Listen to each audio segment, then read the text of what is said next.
Hello hi guys welcome back to my channel. నిన్నటి వీడియోకి continuation ఇది. బయటికి వెళ్తున్నామని చెప్పాను కదా, ఎక్కడికి అని అంటే ఇంకెక్కడికి, డీమార్ట్కి. కర్నూలులో అయితే ఇప్పుడు 2 డీమార్ట్లు ఉన్నాయి. ఒకటి చౌరస్తాకి వెళ్ళి, బళ్ళారి చౌరస్తా, ఇంకొకటి నంద్యాల చెక్ పోస్ట్కి వెళ్ళి. మేము ఫస్ట్ అయితే బళ్ళారి చౌరస్తాకే వెళ్ళే వాళ్ళము, అక్కడ డీమార్ట్కి.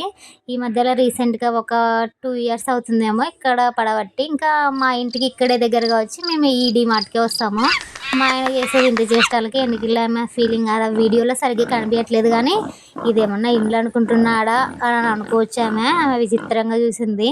మా ఆయన టవల్స్ ఇంకా పొడవు ఎంత ఉన్నాయి అని చూసి మరీ తీసుకున్నాడు. వీటి వరకు ఓకే. ఇంకా పిల్లలకి బట్టలు తీసుకున్నాము.